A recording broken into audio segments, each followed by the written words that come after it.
Kitbugha was the 10th Mamluk Sultan of Egypt from December 1294 to November 1296. Background: he was originally a soldier in the ill-Khanid army of Hulagu. He was taken prisoner during the First Battle of Homs in 1260. He was purchased by Kaloran and became one of his Mamluks. Then later Kaloran manumitted him and granted him the rank of emir. During the reign of Kaloran's son Sultan al-Ashraf Kalal, he was arrested and released. In 1293, after the assassination of al-Ashraf Kalal, Kitbugha became the vice-sultan and regent of Sultan al-Nasir Muhammad. With Emir Sundra al-Shuri, he was effectively the ruler of Egypt, as al-Nasir Muhammad was only 9 years old. But Kitbugha faced rivalry from and had a poor relationship with al-Shu'i, who was an al-Nasir's vizier. Al-Shu'i, with the support of the Berger Mamluks, planned to arrest Kitbugha and assassinate his emirs.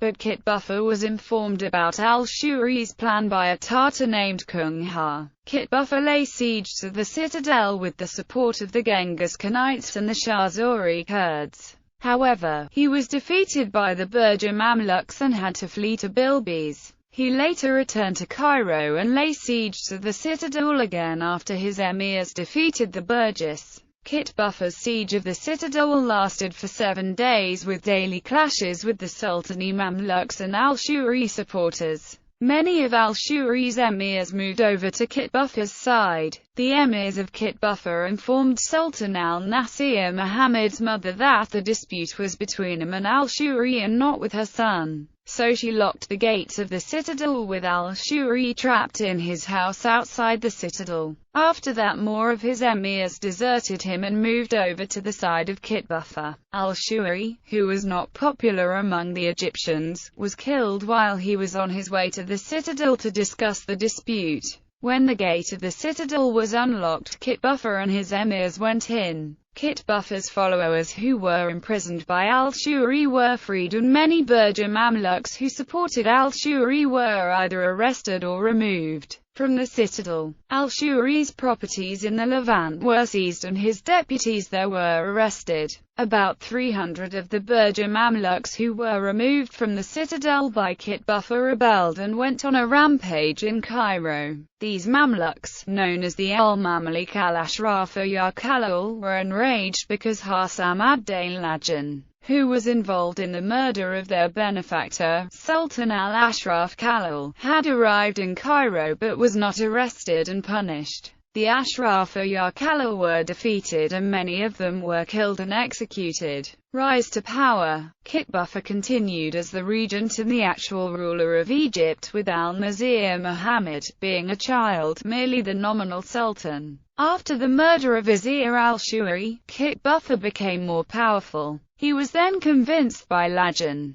who was aware that the Mamluks of Kalal and Sultan al-Nasir Muhammad would want to seek revenge for the death of Sultan Kalal, to depose al-Nasir and take on complete power. After the defeat of the rebelling Berger Mamluks, Kitbugha assembled the emirs at his office and told them, "The system of the kingdom has been undermined. There cannot be respect while Sultan al-Nasir is young." The emirs agreed and they decided to replace al-Nasir Muhammad with Kitbugha. Al-Nasir Muhammad was removed with his mother to another section of the palace and later to Al-Karak. Kitbugha was installed as sultan and took the royal name Al-Adil. He made Lajan his vice-sultan. The Oirats. In 1296 a large group of Oirats, Mongol refugees, arrived in the Levant. They were led by Turai, the son-in-law of Hulagu Khan. They had fled to the Levant from Ghazan. While some of the Oirat group was received warmly in Cairo by Kitbugha and then resided in the Cairene district of Al-Hissaniya, others were sheltered in the coastal towns of the Levant.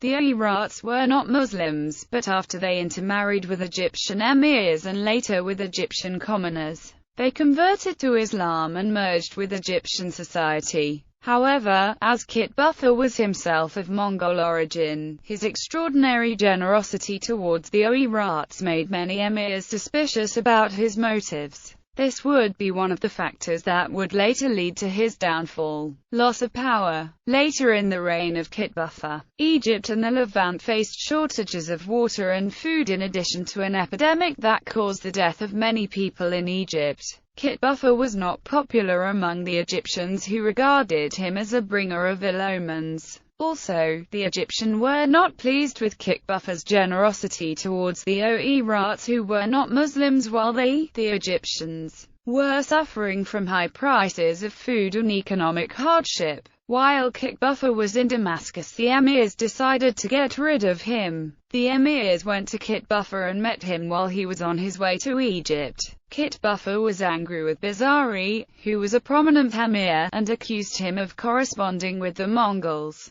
Fearing that Kitbugha would arrest Bizari, the emirs, including Lajin, carried arms and went to the dillas of Kitbugha and clashed with his Mamluks. A few of Kitbugha's Mamluks were killed or injured. Kitbugha left the dillas through a back passage and fled to Damascus, accompanied by 5 of his Mamluks. The emirs were unable to catch him. Lajin was placed on the throne as the new Sultan of Egypt. Kitbugha took refuge inside the citadel of Damascus, but at last he resigned and recognized Lajin as the new sultan, saying, "Al-Sultan al-Malik al-Mansur is one of my Kushdashiya. I serve him and I obey him. I will stay inside the citadel until the sultan decides what to do with me." Kitbugha left Damascus to rule in Saqqad. He ruled there for 2 years and 17 days. In 1299, while Sultan al-Nasir Muhammad was on his way to Syria with the Egyptian army to encounter the invasion of Mahmud Ghazan, some Oirats conspired with some Mamluks of the Sultan to kill the vice-sultan Salah and the Ostadar Baybars al-Jashnakir, who were the actual rulers of Egypt. They wanted to bring Kitbugha back to power, but the attempt failed and the conspiring Oirats were severely punished.